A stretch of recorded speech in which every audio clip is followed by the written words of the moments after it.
Okay, so Elisabeth, your character really took us by surprise, but we enjoyed every minute. What was your reaction when you first heard that your character's name was Milan Carlton? I thought it was hilarious. We were making jokes. Initially, I thought my name was just Milan, which I thought was appropriate. And then we were making jokes. You know, her name should be Milan Travelodge. It should be Milan Clarion. You know, just coming up with all these silly names. We were making jokes on set, and then it actually ended up being that her last name was Carlton. So I thought it was appropriate and really funny and tongue-in-cheek. So how much fun was it to play someone like that? You know, it was a blast. I think that was the reason I did it, because it's so outside of who I am. I love being able to infuse some sort of real human characteristics into archetypal characters, and you know, she is pretty much a bit of an archetype, and you know, I don't know Paris Hilton, and I don't know some of the people that this character was based on, but I had a lot of fun sort of humanizing her and also playing up the humor and the absurdity of who she is in the story. So. And right, it's kind of a mix. It's not just like a debutante Paris type person. It's also. She's a businesswoman. She's you know, she's got the savvy of like some other people. I'm not going to name drop, but she's got the business savvy, and she's also got the sort of party sensibility. But she knows how to work hard and play hard, and I think that's where they added another level to it. You know.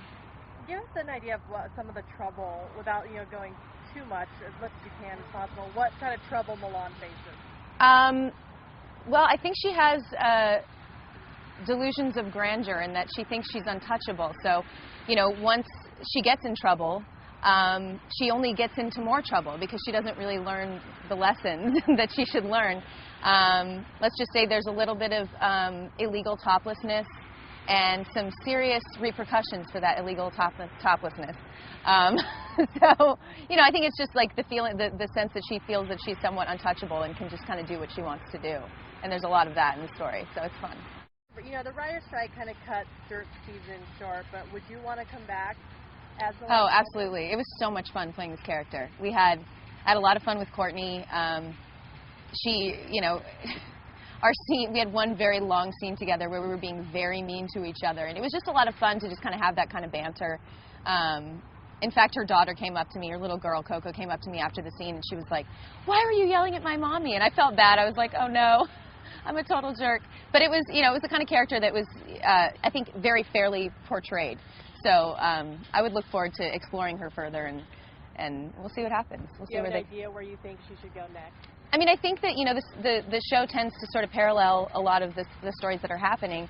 I think, you know, maybe she would try and explore actually bettering herself, and that might be interesting to see, you know, her struggling with letting go of some of her crazy ways and actually trying to find meaning, which I think some of those people have done. Life after the caning. Yes, life after the caning. So lots of prayer. Yes. And you talked a little bit about working with Courteney. What was that like? Was that kind of intimidating? Because... You know, it wasn't intimidating. I've always been a huge fan of hers. Friends was a huge part of my sort of the formative years of my, you know, understanding comedy, and so that was just, it was a real honor to be able to work with her. I'd actually worked with her when I was a kid. I played her as a little girl, and I don't think I grew up to look like her much, although I wish I had. But when I was little, they dyed my hair red, and I played her in a film. And so we worked together, you know, many years ago, and this was kind of a nice reunion.